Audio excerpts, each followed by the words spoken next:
Hello hello hello hello hello hello hello hello hello hello hello. कही रघुपति चाप चढ़ावा, यह मत लक्ष्मण के मन भावा। राम सिया राम, सिया राम, जय जय राम। राम सिया राम, सिया राम, जय जय राम।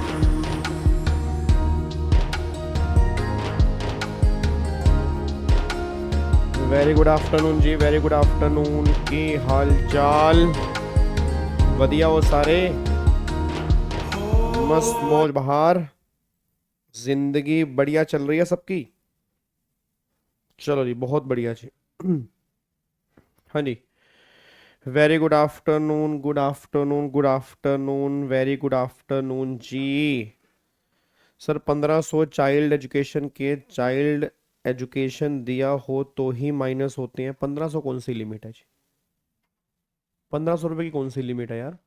1500 रुपए की तो क्लबिंग ऑफ इनकम के अंदर है। क्लबिंग ऑफ इनकम के अंदर 1500 रुपए पर चाइल्ड की एग्जामेशन उस पेरेंट्स को मिलती है जिस पेरेंट्स में माइनर बच्चे की इनकम क्लब होती है।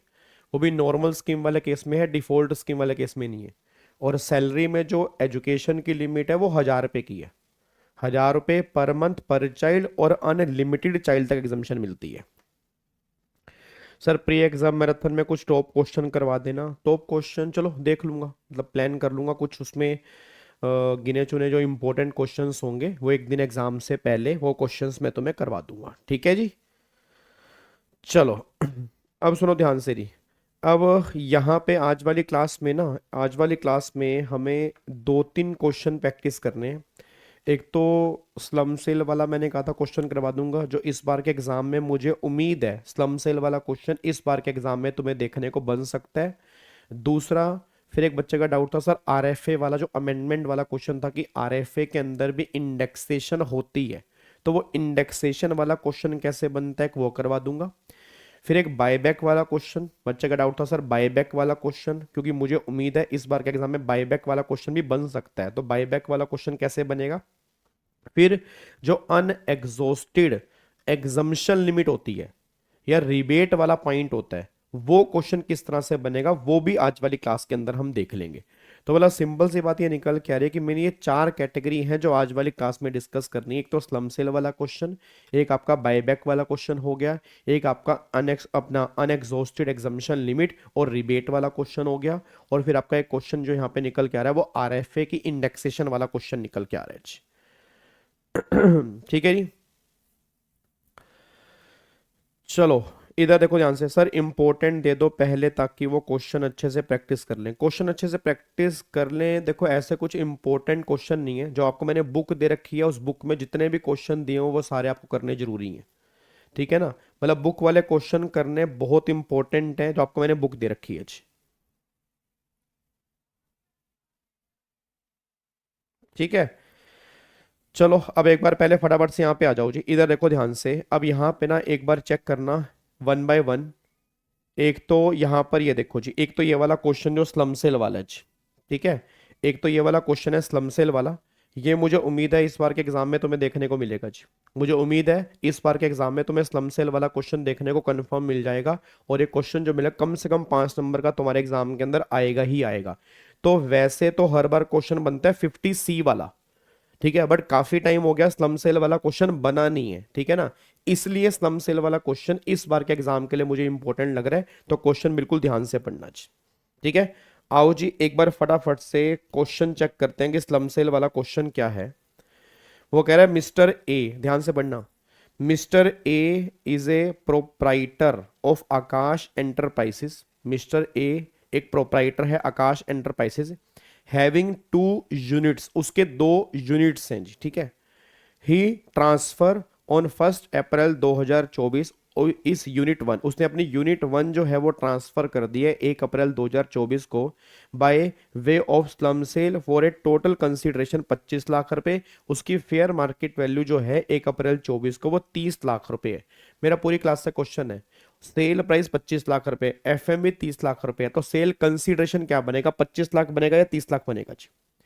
सारे बच्चे फटाफट से बोल दो 25 लाख बनेगा या 30 लाख बनेगा। ऑब्वियस सी बात है 30 लाख बनेगा। तो यहाँ पर आपको याद करो, मैंने कहा था स्लम सेल वाले केस में एक्चुअल सेल प्राइस और एफएमबी, इनमें से हायर जो होगा वो मेरा सेल प्राइस बनेगा, तो हायर 30 लाख रुपए, तो सेल कंसिडरेशन जो बनेगा वो 30 लाख का बनेगा। ठीक है, फिर वो कह रहे हैं unit 1 was started in the year 2005-6, आपने बेची कब है? 2024 के अंदर बेची है, तो 3 साल के बाद आपने बेची है। तो जो भी लॉन्ग टर्म मतलब जो भी कैपिटल गेन आएंगे वो लॉन्ग टर्म कैपिटल गेन होंगे, शॉर्ट टर्म कैपिटल गेन नहीं होंगे।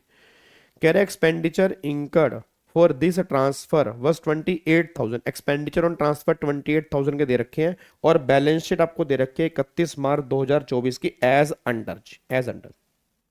ठीक है, अब यहाँ पे एक बार देखो क्या लिखा है। अब यहाँ पे ये लाइबिलिटीज दे रखी हैं, इधर एसेट दे रखी हैं, यूनिट 1 की एसेट दे रखी है, यूनिट 2 की एसेट दे रखी है, यहाँ पे टोटल दे रखा है। अब चेक करो क्वेश्चन क्या है, other information revaluation reserve is created by revising upward the value of land of unit 1, मेरा पूरी क्लास का क्वेश्चन है। अब उसने रिवैल्यू किया, क्या रिवैल्यूएशन को स्लम सेल के अंदर कंसीडर करते हैं, इग्नोर करते हैं? इग्नोर करते हैं, मतलब रिवैल्यूएशन हमारे किसी भी काम का नहीं होता। फिर वो कह रहे हैं no individual value of any asset is consider in the transfer deed. Other asset of unit 1, other asset of unit 1 include patent acquire 1 July 2022 for 50,000 on which no depreciation have been charge, उस पर कोई भी depreciation charge नहीं किया गया। आगे देखो, the value of plant and machinery represent the return down value as per income tax, जो प्लांट मशीनरी की वैल्यू है वो डब्ल्यूटीवी दी हुई है एज पर इनकम टैक्स। फिर कह रहा है कंप्यूट कैपिटल गेन निकाल दो असेसमेंट ईयर 25-26 के लिए। अब ये क्वेश्चन हमें करना है। अब थोड़ा सा ना मैं तुम्हें स्लम सेल की रिवीजन करवा दूं कि स्लम सेल वाले प्रोविजन में क्या था। पहली बार स्लम सेल में पूरी की पूरी अंडरटेकिंग जब बेचते हैं तो पूरी की पूरी अंडरटेकिंग को बेचने पर जो प्रॉफिट होता है वो हमारा कैपिटल गेन के रूप में आता है। सेल क्या, सेल प्राइस क्या लेते हैं? एक्चुअल सेल प्राइस और एफएमवी, इनमें से हायर जो है वो हम क्या लेते हैं? सेल प्राइस लेते हैं। ठीक है, कॉस्ट क्या लेते हैं? जो आपकी नेटवर्थ होती है वो कॉस्ट लेते हैं। जो आपकी नेटवर्थ होती है वो कॉस्ट लेते हैं। नेटवर्थ का मतलब क्या होता है? एसेट्स माइनस में लाइबिलिटीज। एसेट्स का मतलब क्या होगा? जो आपकी नॉन डेप्रिशिएबल होती हैं उसकी हम बुक वैल्यू लेते हैं, जो डेप्रिशिएबल होती हैं उसकी हम डब्ल्यूडीवी लेते हैं। ठीक है, डेप्रिशिएबल की डब्ल्यूडीवी लेते हैं और नॉन डेप्रिशिएबल की बुक वैल्यू लेते हैं, माइनस में लाइबिलिटीज। और रिवैल्यूएशन जो है स्लम सेल में हम इग्नोर करते हैं, रिवैल्यूएशन हमारे किसी काम की नहीं है। अब यहाँ पे 2 यूनिट है, आपने यूनिट 1 बेची है, आपने यूनिट 1 बेची है। एक बार अब यहाँ पे चेक करो, देखो यहाँ पर जी। अब वो कह रहे हैं यहाँ पर उसने बोला कि जो 12 लाख रुपए की लैंड है यूनिट 1 की, यहाँ पर 2 लाख रुपए की है, और ये रिवैल्यूएशन रिजर्व जो है वो यूनिट 1 की लैंड के लिए 3 लाख रुपए का है। मेरा पूरी क्लास का क्वेश्चन है, क्या रिवैल्यूएशन 3 लाख रुपए का हम कंसिडर करेंगे, इग्नोर करेंगे? तो यहाँ पर लैंड की वैल्यू कितनी लेंगे? 12 लाख नहीं लेंगे, 9 लाख रुपए लेंगे, क्योंकि 3 लाख रुपए का रिवैल्यूएशन है। 3 लाख रुपए का रिवैल्यूएशन है, मेरे किसी काम का नहीं है, तो लैंड की वैल्यू कितनी लेके चलेंगे? 9 लाख रुपए की वैल्यू यहाँ पे लेके चलेंगे। फिर मशीनरी यहाँ पे 3 लाख रुपए की दे रखी है, और उसने बोला जो मशीनरी की वैल्यू है वो एज पर इनकम टैक्स दे रखी है, तो 3 लाख रुपए लेके चलेंगे। डेटर यहाँ पर 1 लाख रुपए है, तो 1 लाख रुपए लेके चलेंगे। अब वो कह रहा है जो अदर एसेट है, अदर एसेट 1.5 लाख की है, उसमें 50,000 का जो है वो पेटेंट है। तो अगर 50,000 का पेटेंट है तो पेटेंट को छोड़ के बाकी जो एसेट बची वो 1 लाख की है, तो वो 1 लाख रुपए की एसेट लेके चलेंगे। अच्छा, अब पेटेंट जो है वो डेप्रिशिएबल है, क्या डेप्रिशिएबल वाले केस में बुक वैल्यू लेके चलते हैं या डब्ल्यूडीवी लेके चलते हैं? तो पेटेंट की डब्ल्यूडीवी इस साल की हमें निकालनी पड़ेगी। उसने बोला पेटेंट आपने लिया 1 जुलाई 2022 को 50,000 रुपए का। अब मेरा पूरी क्लास से क्वेश्चन है 50,000 रुपए का, तो पहला साल हो गया 22-23, फिर दूसरा साल हो गया 23-24, अब ये हमारा साल यहाँ पे निकल के आ रहा है 24-25। अच्छा, 1 जुलाई 22 को लिया तो पेटेंट जो यूज किया 180 डेज या उससे ज्यादा किया, तो उस साल में 22-23 में पूरा डेप्रिसिएशन मिलेगा। पेटेंट टेंजिबल एसेट है, इनटेंजिबल है? इनटेंजिबल है, तो पेटेंट पर डेप्रिसिएशन का रेट क्या होता है? 25% होता है। तो 50,000 रुपए का 25% 12,500, ये पहले साल का डेप्रिसिएशन माइनस हो गया। फिर यहाँ पर बैलेंस जो मेरी वैल्यू बची वो कितनी वैल्यू बची? 37,500। ठीक है, फिर अगले साल का डेप्रिसिएशन माइनस करूंगा 37,500 का 25%, तो ये आ गया 9,375। इसमें से अगर माइनस करूंगा तो बैलेंस वैल्यू जो मेरी बचेगी वो कितनी बचेगी, 28,125 बचेगी। कितनी बचेगी, 28,125। तो ये मेरी WDV बन गई 28,125 रुपए की, दैट इज माई WDV। ये मेरी क्या बन गई, WDV। अब इसको हमें उसमें लेके चलना है। अब मेरे को निकालनी है नेटवर्थ। अब देखो नेटवर्थ कैसे निकालूंगा। पहली बात, 12 लाख रुपए की लैंड है, 12 लाख की लैंड लेके नहीं चलेंगे, 9 लाख की लेके चलेंगे, क्योंकि 3 लाख रुपए का रिवैल्यूएशन है। तो 9 लाख तो ये हो गए। प्लस में मशीनरी बिल्कुल सही दे रखी है, 3 लाख रुपए। प्लस में 1 लाख रुपए डेटर। प्लस में अदर एसेट 1.5 लाख की है, 50,000 के तो पेटेंट है, तो बाकी तो 1 लाख की बची। और प्लस में 28,125 रुपए पेटेंट की वैल्यू यहां पे निकल के आ रही है। ये मेरी एसेट है यूनिट 1 की। तो एक बार चेक करना कितनी आ रही है जी, 9 लाख प्लस में 3 लाख प्लस में 1 लाख प्लस में 1 लाख प्लस में 28,125। तो ये निकल के आ रही है 14 लाख, मतलब 14,28,125। ये मेरी वैल्यू निकल के आ रही है। फिर माइनस में क्या करेंगे, लाइबिलिटी। अब लाइबिलिटीज में क्या करेंगे, यहां पर बैंक लोन है। अब 2 लाख रुपए 70% जो है वो यूनिट 1 का है, तो यहां पर 1,40,000 रुपए का वो माइनस कर देंगे। ठीक है। फिर यहां पर 1.5 लाख रुपए के क्रेडिटर्स हैं, 25% जो है वो यूनिट 1 के हैं, तो 1.5 लाख रुपए का 25% कितना आएगा, 37,500 रुपए का, ये माइनस कर देंगे। तो बैलेंस कितना बच गया, 14,000। और तो कुछ नहीं है जी, 14,28,125 माइनस 1,40,000 माइनस में 37,500, तो 12,50,625 रुपए की यहां पर मेरी नेटवर्थ बच रही है जी। 12,50,625 की मेरी यहां पे नेटवर्थ बच रही है। सेल कंसेशन कितना है जी, अब अगर सेल प्राइस की बात करूंगा, 30 लाख रुपए का मेरा सेल प्राइस है। 30 लाख का मेरा सेल प्राइस है, 28,000 रुपए की उसने बोला मेरी ईओटी है, और 12,50,625 का मेरा नेटवर्थ है।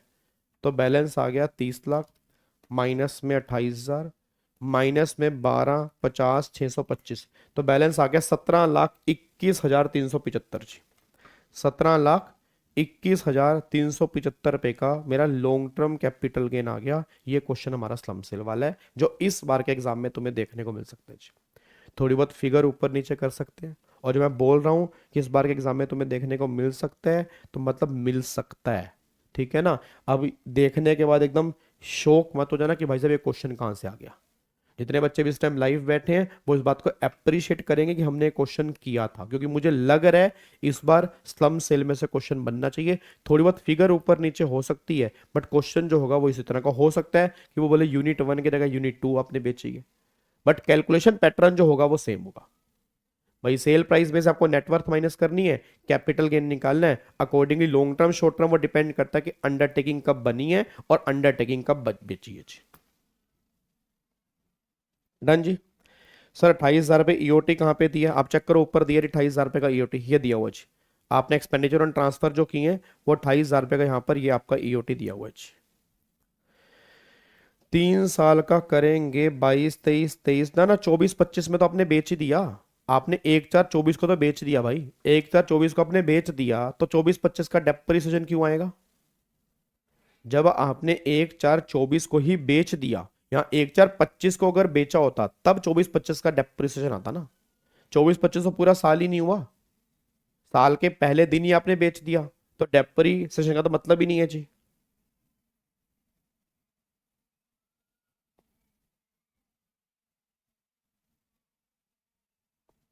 कोई बात नहीं, केस वेस तो चलते रहते हैं, केस की कोई दिक्कत थोड़ा यार। डन, क्या इसको लॉक कर दें जी। चलो अब अगले पॉइंट पर आओ। अब एक तो ये वाला क्वेश्चन है, एक तो ये वाला क्वेश्चन है, और दूसरा अब यहां पे आ जाओ, एक ये वाला क्वेश्चन भी है जो मुझे लगता है इस बार आपके एग्जाम में आपको देखने को मिल जाएगा। वो ये वाला क्वेश्चन है जी। एक ये वाला क्वेश्चन भी है जो इस बार आपके एग्जाम में आपको देखने को मिल जाएगा। एक ये वाला क्वेश्चन है, ट्रेड क्रेडिटर वाला पॉइंट एक्सप्लेन कर दीजिए मेरे बच्चे। क्रेडिटर्स भी लाइबिलिटीज होती हैं। अब टोटल लाइबिलिटीज का 25% पोर्शन कह रहा है वो यूनिट 1 का है, तो जितने टोटल क्रेडिटर्स हैं उसका 25% आप निकाल लो, तो वो यूनिट 1 की लाइबिलिटी आ जाएगी जी। ना अगर अक्टूबर में सेल की होती तो भी हम डेप्रीसिएशन नहीं लेते। ये बात आपको मैंने पीजीपी के अंदर समझा दी थी रेगुलर बैच के अंदर, ठीक है ना, कि अगर आप ड्यूरिंग द प्रीवियस ईयर आप कोई भी एसेट बेचते हो तो इनकम टैक्स में डेप्रीसिएशन नहीं मिलता, अकाउंट्स में मिल जाता है। अकाउंट्स में नंबर ऑफ डेज वाला कॉन्सेप्ट होता है, इनकम टैक्स में नंबर ऑफ डेज वाला कॉन्सेप्ट नहीं होता। इनकम टैक्स में 31 मार्च को अगर एसेट की डब्ल्यूडीवी बची है तब मिलेगा डेप्रीसिएशन।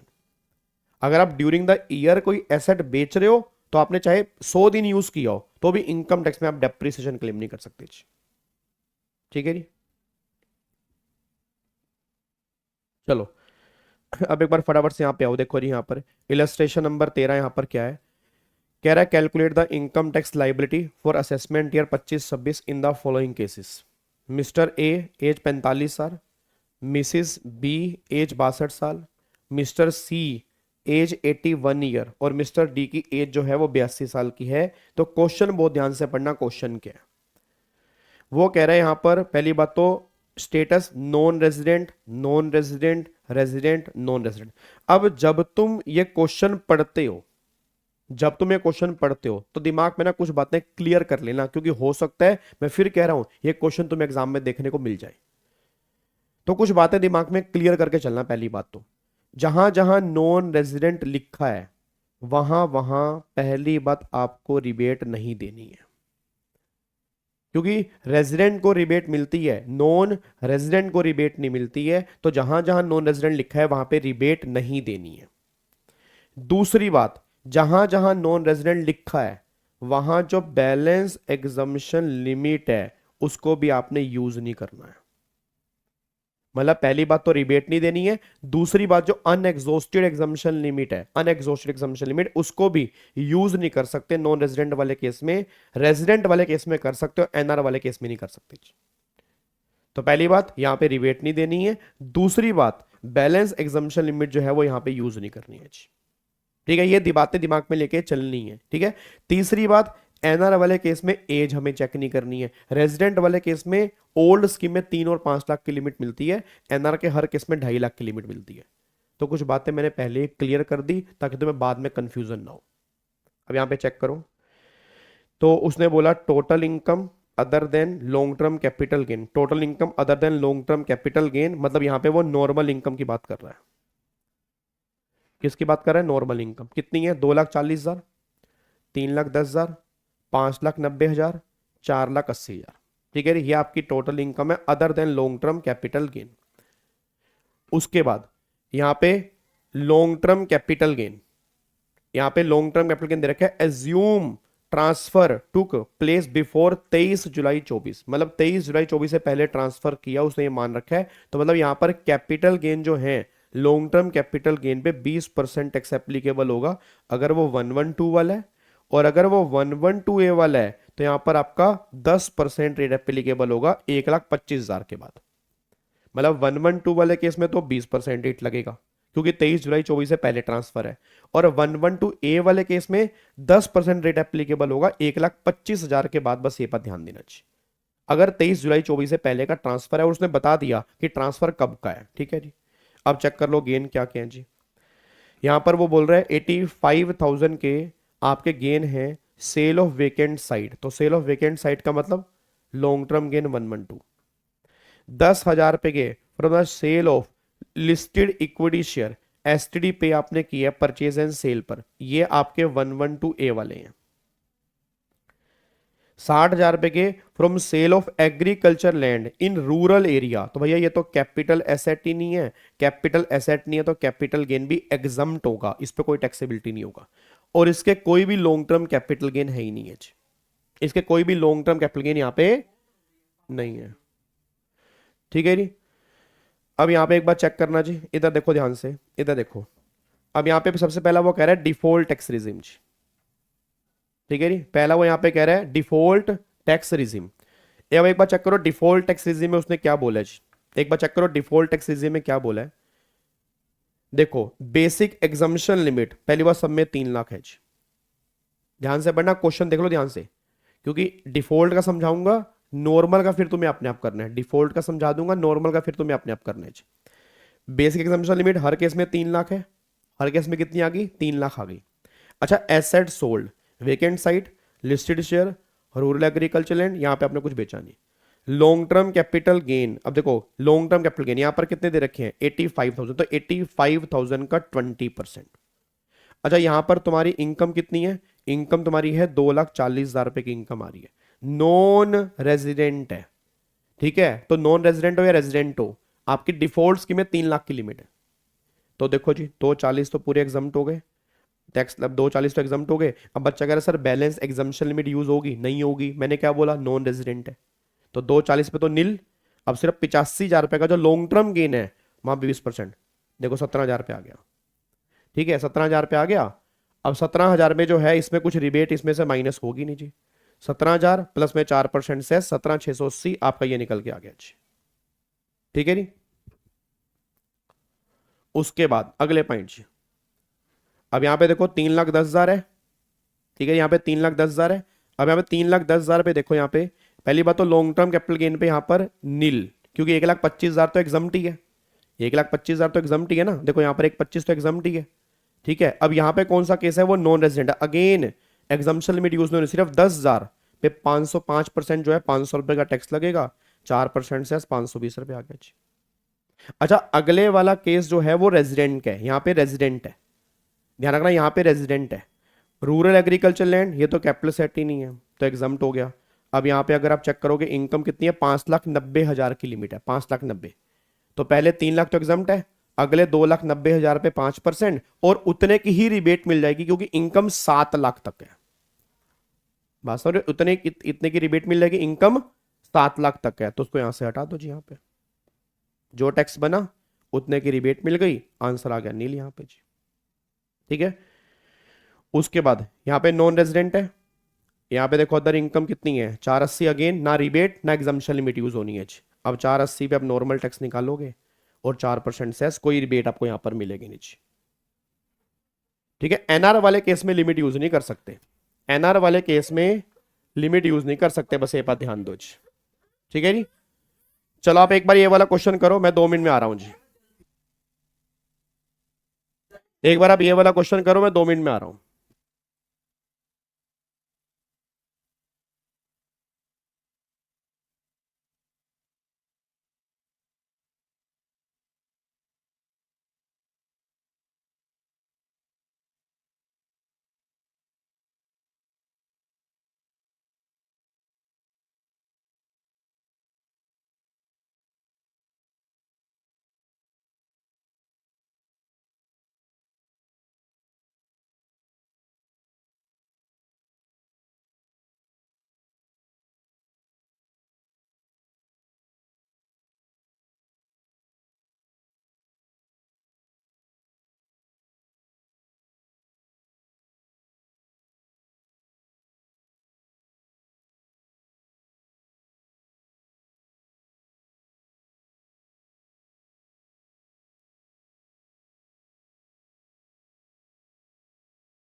मेरे भिंडी मेरा शिमला मिर्च कलर के बच्चों क्या हाल चाल।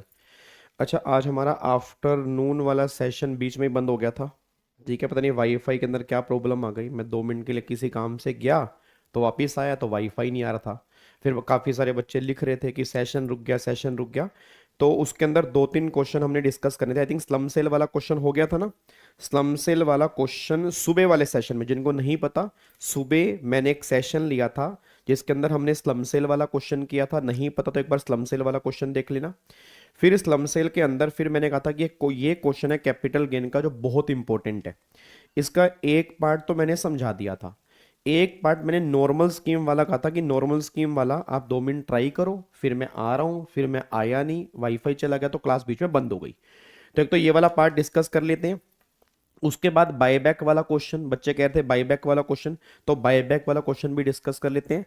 और देन फिर आरएफए के अंदर वो इंडेक्सेशन वाला जो पॉइंट है वो भी एक बार यहाँ पे डिस्कस कर लेते हैं, ठीक है। चलो अब एक बार फटाफट से यहाँ पे आ जाओ जी, तो ये कैपिटल गेन का ये वाला क्वेश्चन हम कर रहे थे। मैं दोबारा बोल दूं, जिनको नहीं पता एक बार सुबह वाली क्लास जाके देख लेना जो 12:30 बजे हुई थी, आई थिंक 29 मिनट की है, उसके अंदर मैंने ये वाला क्वेश्चन आधा करवा दिया था, ठीक है जी। अब एक बार इसके ऊपर आना, अब यहाँ पर ये वाला क्वेश्चन हमने डिस्कस किया था और दूसरा मतलब इसी का दूसरा पार्ट जो था, ये वाला पॉइंट हमें डिस्कस करना है नॉर्मल स्कीम से इसमें ट्रीटमेंट क्या होगा, कि अगर मान लो इस पर्सन ने नॉर्मल स्कीम ले रखी है तो इस केस में ट्रीटमेंट क्या होगा। अच्छा एक बात मेरे को बताओ, पहली बात तो नॉर्मल स्कीम में रिबेट मिलेगी 5 लाख तक, डिफॉल्ट स्कीम में रिबेट मिलती है 7 लाख तक, पहला फर्क ये आएगा। दूसरी बात, नॉर्मल स्कीम में एग्जम्पशन लिमिट 2.5 लाख की भी हो सकती है, 3 लाख की भी हो सकती है, 5 लाख की भी हो सकती है। एनआर के हर केस में 2.5 लाख की लिमिट रहेगी। अब यहाँ पे देखना, इधर ये देखो, पहली बात तो यहाँ पर ये पर्सन एनआर है तो 2.5 लाख की लिमिट है, ये पर्सन एनआर है तो 2.5 लाख की लिमिट है, ये पर्सन रेजिडेंट है, एज इसकी 81 है तो यहाँ पर 5 लाख रुपए की लिमिट एप्लीकेबल होगी। और ये पर्सन एनआर है, एज इसकी 82 है, अगेन यहाँ पर 2.5 लाख रुपए की लिमिट जो है वो एप्लीकेबल यहाँ पे हो जाती है। अब यहाँ पे एक बात चेक करो, देखो जी, अगर मैं नॉर्मल स्कीम से क्वेश्चन करता हूँ, यहाँ पे देखो जी, तो पहली बात residential status, non resident, non resident, resident, non resident, applicable exemption limit यहाँ पर 2.5 लाख, यहाँ पर 2.5 लाख, यहाँ पर 5 लाख, और यहाँ पर आपका नॉन रेजिडेंट वाले केस में आपके एग्जाम्पशन लिमिट जो है यहाँ पर 2.5 लाख रुपए की ही यहाँ पे निकल के आएगी। फिर यहाँ पर एसेट आपने बेची क्या है, यहाँ पे वेकेंट साइट, यहाँ लिस्टेड शेयर्स, यहाँ रूरल एग्रीकल्चर लैंड, और ये ऊपर आना था, यहाँ पर ये ऊपर आना था, और यहाँ पर आपने कुछ भी नहीं बेचा। उसके बाद अब लॉन्ग टर्म कैपिटल गेन कितना आएगा, 85,000 का वही 20%, 17,000 पे टैक्स आएगा।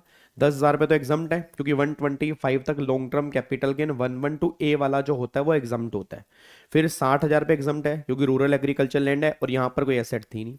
अदर इनकम, अब यहाँ पे चेक करना, अदर इनकम मेरी 2,40,000 पे, तो 2.5 लाख तक है तो एग्जाम्प्ट है, सिर्फ लॉन्ग टर्म कैपिटल गेन 17,000। अच्छा याद है मैंने कहा था इसके अंदर रिबेट मिल जाएगी, नॉर्मल स्कीम में रिबेट आपको मिल जाएगी, बट प्रॉब्लम क्या है, ये पर्सन जो है वो नॉन रेजिडेंट है इसलिए यहां पर रिबेट नहीं मिल रही। ये मत कहना कि लॉन्ग टर्म कैपिटल गेन है इसलिए नहीं मिल रही ना, नॉन रेजिडेंट है इसलिए यहां पे रिबेट नहीं मिल रही। तो 17,000 में 4% सेस जोड़ोगे, ये आपका टोटल आंसर निकल के आएगा। ठीक है जी।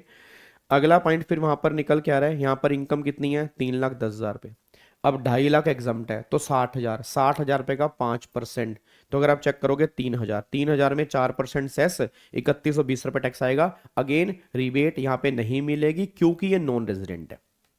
अगले वाले पॉइंट पे आओ, यहाँ पे इनकम 5,90,000 है, 5 लाख तो एग्जाम्प्ट होगी, 90,000 रुपए का 20%, 18,000 रुपए टैक्स आएगा। ठीक है, अब यहां पर रिबेट आपको नहीं मिलेगी क्योंकि इनकम 5 लाख से ज्यादा है और नॉर्मल स्कीम में 5 लाख तक रिबेट मिलती है। 4% सेस, 18,720 रुपए की टैक्स लाइबिलिटी यहां पे निकल के आ जाएगी। अगले पॉइंट, यहां पर ये नॉन रेजिडेंट है, अब इनकम 480 है, 2.5 लाख एग्जाम्प्ट है तो 2,30,000, अब 2,30,000 रुपए का अगर 5% निकालूंगा तो यहाँ पर 11,500 आएगा। अब 11,500 में यहाँ तो रिबेट आएगी नहीं, 11,500 प्लस में 4% सेस, 11,960 रुपए ये आंसर निकल के आएगा, बस ये पर ध्यान दो। तो ये हमारा नॉर्मल स्कीम से है कि अगर हम नॉर्मल स्कीम से क्वेश्चन कर रहे हैं तो इस तरह से हमें ट्रीटमेंट देना है, बस ये पर ध्यान दो। ठीक है, और वही बात देखो यहाँ पर लिखी है, Mrs B and D are non resident, they can not avail the higher basic exemption limit 3 lakh रुपए एंड 5 लाख रुपए for person over the age 60 year and 80 year. Also, they, along with Mr. A being non-resident, are not eligible for rebate under Section 87A, even though their total income does not exceed 5 lakh. Obvious सी बात है जी। तो एक ये question मुझे आपको करवाना था जी। अब यहाँ पे आ जाओ जी, अब बायबैक वाले पॉइंट पर आओ। बायबैक वाले क्वेश्चन में देखो जी, ये क्वेश्चन इस बार आपके एग्जाम के अंदर बन सकता है क्योंकि बायबैक की टैक्सेशन नई टैक्सेशन है और बायबैक का छोटा सा क्वेश्चन 2 से 3 नंबर का तुम्हारे एग्जाम के अंदर बन सकता है जी। अब यहाँ पे चेक करते हैं बायबैक वाला क्या कह रहा है। देखो यहाँ पर जी कह रहा है, number of shares of A Limited bought in 2020 by Mister B. ठीक है जी, 40 रुपए पर शेयर का मतलब ए लिमिटेड के शेयर खरीदे 2020 में मिस्टर बी ने 40 रुपए पर शेयर। कितने खरीदे, 100 शेयर, तो 100 मल्टीप्लाई 40 कितने कॉस्ट होगी, 4,000 रुपए की इसकी कॉस्ट होगी। यहां तक कोई दिक्कत तो नहीं है। फिर number of share bought back in November 2025 by A Limited 60 रुपए पर शेयर, उसने 60 रुपए पर शेयर बायबैक कर लिया। अच्छा कितने शेयर बायबैक किए, 20 शेयर बायबैक किए, 40 का खरीदा था, 60 का बायबैक किया तो 20 रुपए का वैसे मुझे प्रॉफिट हो गया। अब मैंने कहा था अगर बायबैक 1 अक्टूबर 24 से पहले होता तो ये जो 20 रुपए प्रॉफिट हुआ ये प्रॉफिट टैक्सेबल होता, कंपनी इस पे टैक्स काटती बायबैक वाले केस में। एक बार चेक करो बायबैक की टैक्सेशन में क्या लिखा है, बायबैक की टैक्सेशन 1 अक्टूबर 24 से पहले क्या थी, 1 अक्टूबर 24 से पहले अगर बायबैक था तो उस केस में कंपनी टैक्स काटती थी, शेयर होल्डर के हाथ में एग्जम्प्ट होता था, ये बायबैक का लो था। बट अगर बायबैक 1 अक्टूबर 2024 या उसके बाद है तो जितना बायबैक प्राइस है, मतलब जितने रुपए के शेयर बायबैक किए हैं, वो शेयर होल्डर के हाथ में डीम्ड डिविडेंड बन जाएगा। क्या बन जाएगा? डीम्ड डिविडेंड बन जाएगा जी। अब अगर यहां पे चेक करोगे तो 20 रुपए पर शेयर है, मतलब 20 शेयर है, 60 रुपए पर शेयर है, तो 1200 रुपए। देखो ये नया पॉइंट आ गया 222F, ये डीम डिविडेंड जो है ये अदर सोर्स में टैक्सेबल हो गया। अच्छा, अब आपने क्या किया, 100 शेयर थे, 100 में से 20 बायबैक हो गए, तो 80 शेयर अभी बचे हैं। अब बच्चा कह रहा है सर जो 20 शेयर मैंने बायबैक किए उसकी 40 रुपए पर शेयर के हिसाब से कॉस्ट भी थी 800 रुपए, वो कहां गई? वो तुम्हारा कैपिटल लॉस हो गया। देखो यहां पर क्या लिखा है, लॉन्ग टर्म कैपिटल लॉस कैसे निकल के आएगा, 40 × 20, 800 रुपए तुम्हारा कैपिटल लॉस है। फिर आगे आपने क्या किया, दिसंबर 26 में आपने 70 रुपए के हिसाब से 50 शेयर बेच दिए, तो 3500 रुपए, 70 × 35, 70 × 50 कितना हो गया जी? ये आपका निकल के आ गया 3500 रुपए। ठीक है, ये 3500 रुपए निकल के आ गया ना। अब 3500 रुपए कॉस्ट कितनी है 50 शेयर की? 40 रुपए के हिसाब से 40 रुपए का शेयर खरीदा था ना, तो 50 × 40 कितना हो गया? 2000 रुपए। तो 1500 रुपए प्रॉफिट आ गया। अब 1500 प्रॉफिट आ गया, 800 रुपए के तुम्हारे लॉस आ रहे थे जो पहले वाले बायबैक वाला था, तो 1500 में से 800 गए, 700 रुपए तुम्हारा कैपिटल गेन जो है ये चार्जेबल आ रहा है, बस ये पर ध्यान दो। तो वही जो हमारा 800 रुपए का लॉस था, इस लॉस को मैंने आगे आने वाले कैपिटल गेन से सेट ऑफ कर दिया, नेट मेरा कैपिटल गेन 700 रुपए यहाँ पे निकल के आ गया जी। ये बायबैक वाला क्वेश्चन है। सर एक बार दोबारा, एक बार दोबारा, एक बार दोबारा, एक बार दोबारा, इधर देखो, 100 शेयर तुम्हारे पास थे जो आपने खरीदे थे 40 रुपए के हिसाब से, तो 4000 रुपए इसकी कॉस्ट थी, 4000 रुपए इसकी कॉस्ट थी। ठीक है, 100 × 40। अब इसके दो टुकड़े हुए, 20 हो गए बायबैक, 80 आपने कर लिए होल्ड। ठीक है, 20 बायबैक हो गए 60 रुपए के हिसाब से, तो 1200 रुपए का तो बन गया डीम डिविडेंड, इसमें कोई दिक्कत तो नहीं है। अच्छा, अब ये 20 खरीदे थे 40 के हिसाब से, तो जो 800 रुपए की कॉस्ट हो गई इसको हम लॉस बोल देंगे, आने वाले कैपिटल गेन से सेट ऑफ कर देंगे। क्लियर हो गया? अब 80 शेयर, 80 में से 50 बेचे, कितने के हिसाब से? 70 रुपए के हिसाब से, तो 3500 रुपए के बेचे। 50 शेयर की कॉस्ट कितनी होगी? 50 × 40, 2000 रुपए, तो कितना प्रॉफिट हो गया? 1500। 1500, 800 का लॉस है, तो 700 रुपए यहां पे तुम्हारा नेट कैपिटल गेन आ गया। इस तरह से आया जी। ये इस बार के एग्जाम में, तुम्हारे एग्जाम में क्वेश्चन बन सकता है बायबैक की टैक्सेशन का, बस ये पर ध्यान दो जी। डन? पक्का पक्का ना, कोई दिक्कत तो नहीं है? चलो अब अगले पॉइंट पर आ जाओ जी। अभी ये आ जाओ, एक क्वेश्चन सैलरी का दिया हुआ है ये वाला जी, एक क्वेश्चन सैलरी का दिया हुआ है ये वाला, और इसमें एक आरएफए वाला पॉइंट यहाँ पे दिया हुआ है, ये रहा आरएफए वाला पॉइंट, मैं आपको दिखा देता हूँ। ये लो जी, ये आरएफए वाला पॉइंट है जो इंडेक्सेशन वाला है ना। जैसे सैलरी, वैसे तो इंडेक्सेशन कैपिटल गेन के अंदर है, बट मैंने कहा था सैलरी के चैप्टर में भी इंडेक्सेशन आ गया। ठीक है ना, सैलरी के चैप्टर में इंडेक्सेशन कहाँ पे है, तो एक बार वो उसका क्वेश्चन एग्जाम में किस तरह से बन सकता है, एक बार वो देख लेते हैं जी। यहाँ पे देखो, पहले तो एक बार पूरा क्वेश्चन पढ़ लेते हैं। तो यहाँ पर देखो, कुणाल है, एज 27 साल है, एम्प्लॉई है प्राइवेट कंपनी में, पोस्टेड दिल्ली में, ही वॉज अपॉइंटेड 1 फरवरी 23 को, in the scale of 60,000, 1000, 70,000, he furnish you the following particular for the previous year 24-25। तो यहाँ पर 1 फरवरी 23 है से 31 जनवरी 24। ठीक है, फिर 1 फरवरी 24 से 31 जनवरी 25, फिर 1 फरवरी 25 से 31 जनवरी 26। ठीक है जी, अब एक बार यहाँ पे देखना फटाफट से। तो पहले साल सैलरी 60,000 रही होगी, फिर 61,000 रही होगी, फिर 62,000 रही होगी, ऐसे सैलरी रही होगी ना भाई। पहले साल याद आ रहा है, इसको ग्रेड बेस सैलरी कहते हैं। हेलो भाई साहब, अगर आपको थोड़ा बहुत याद आ रहा है, उसको हम क्या कहते हैं? ग्रेड बेस सैलरी कहते हैं। अब पहले साल 60 थी, ठीक है, फिर अब हमें निकालनी है 24-25। तो 24-25 स्टार्ट कहां से होता है? अप्रैल। तो अप्रैल 24 इसके बीच में आ रहा है, तो अप्रैल 24 से 31 जनवरी 25 तक, तो अप्रैल से जनवरी मतलब 10 महीने 61,000 रुपए की सैलरी है। फिर फरवरी और मार्च ये 2 महीने इसके बीच में आ रहे हैं, तो 2 महीने की सैलरी ये है। तो सैलरी कितनी हो गई? 61,000 × 10, 62,000 × 2, तो 1,24,000। तो टोटल सैलरी जो निकल के आ रही है 7,34,000 रुपए की यहाँ पर बेसिक सैलरी आ रही है। पहली बात तो ये जी, 7,34,000 रुपए की बेसिक सैलरी यहाँ पे निकल के आ रही है, बस ये पर ध्यान दो। उसके बाद देखो, डीए यहाँ पे कितना दे रखा है, डीए यहाँ पे दे रखा है 25% ऑफ बेसिक सैलरी, मतलब जो ये आपका डीए बेसिक सैलरी है इसका 25% जो है ना वो डीए है। अच्छा, ये टोटल वाला डीए है, उठोए वाला नहीं है जी।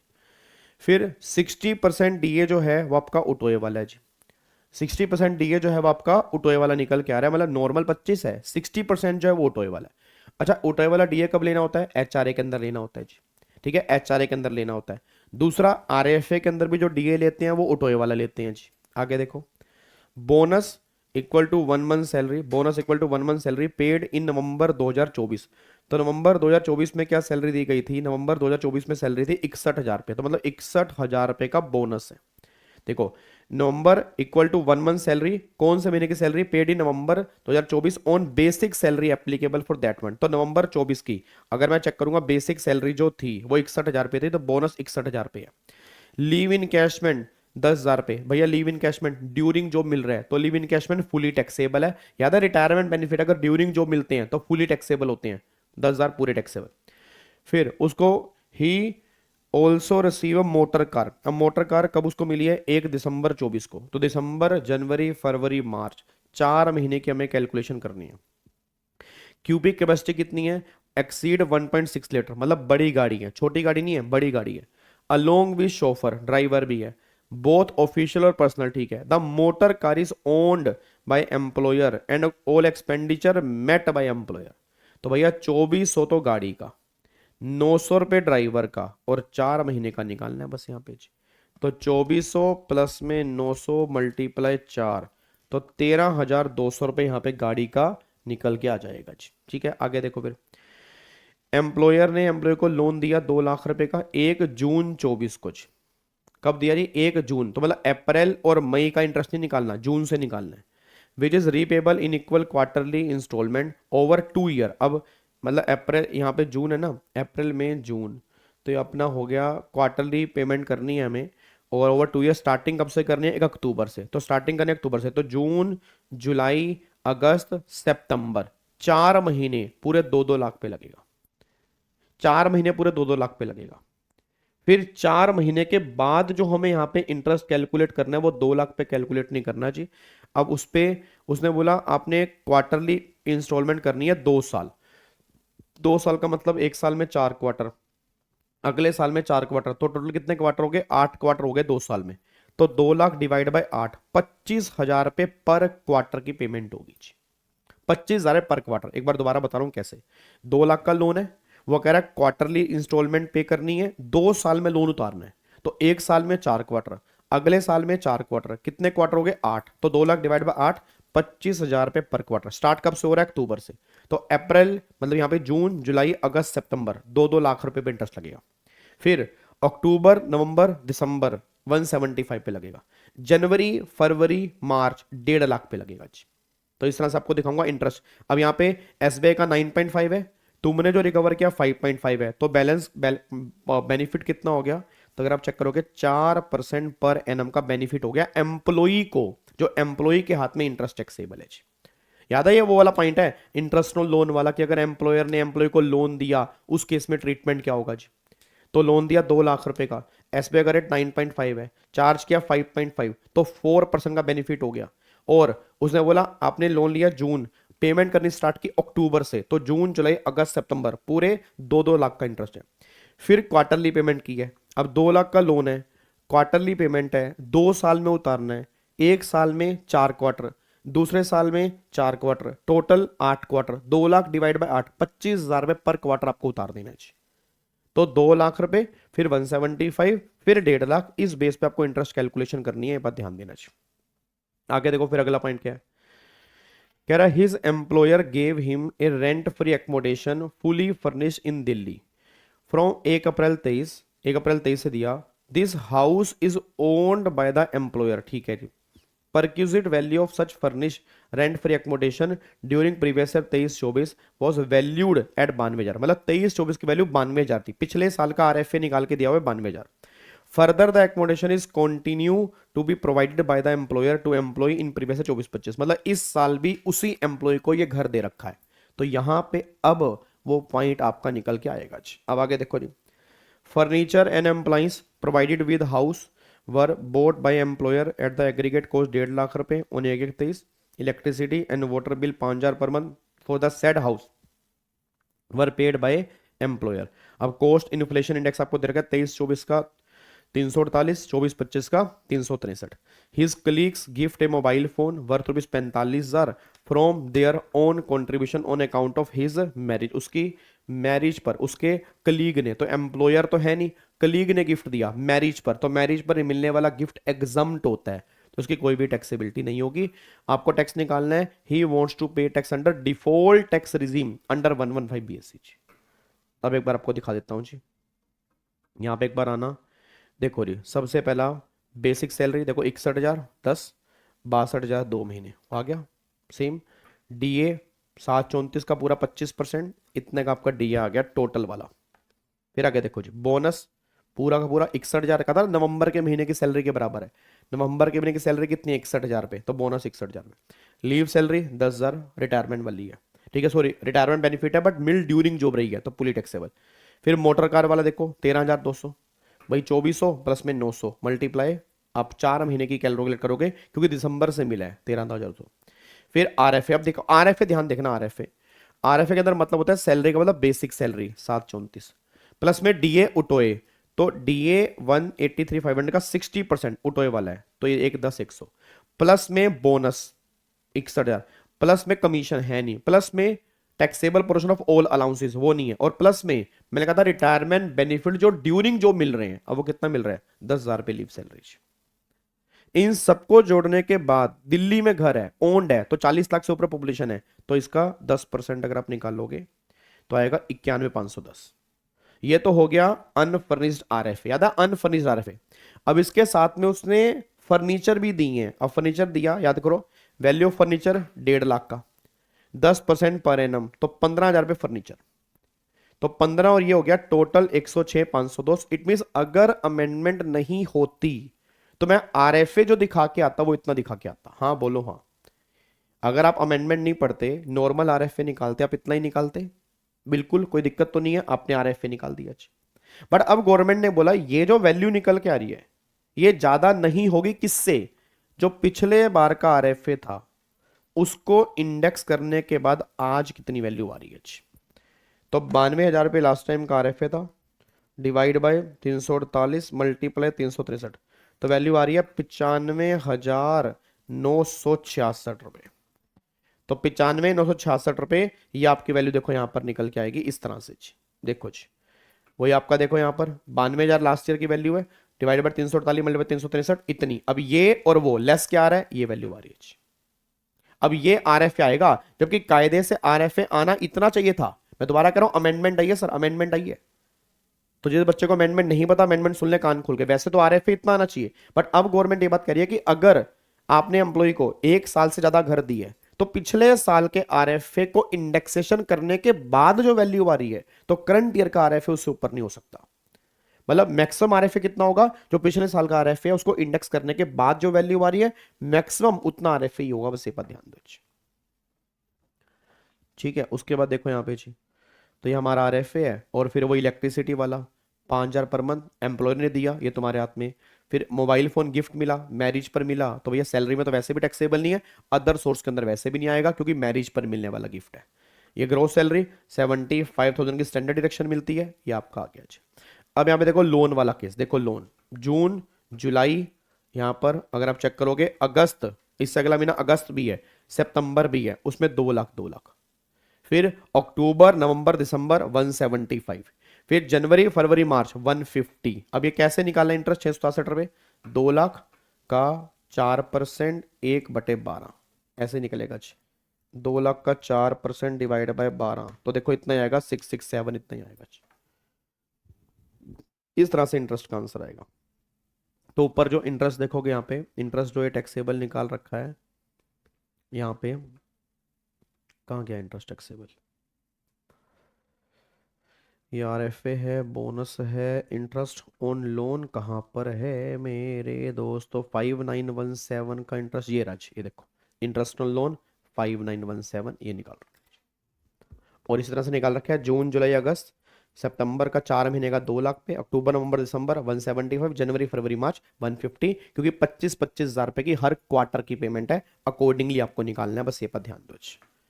ठीक है, तो ये पॉइंट आपका आरएफए का निकल के आ रहा है। एक बार दोबारा बोल देता हूं, तुम्हारे क्वेश्चन में अगर ये इंडेक्सेशन वाला पॉइंट आ जाए तो मैं पिछले साल का भी आरएफए दिया होगा, करंट ईयर का निकालना होगा, पिछले साल का आरएफए डिवाइड बाय पिछले साल का index rate multiply current year का इंडेक्स रेट, जैसे जैसे जैसे कैपिटल में कोवा को करते हो।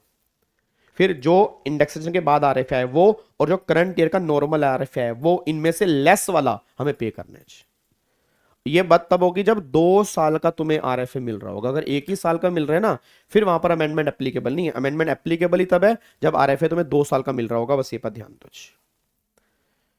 क्या बात समझ में आ रही है जी?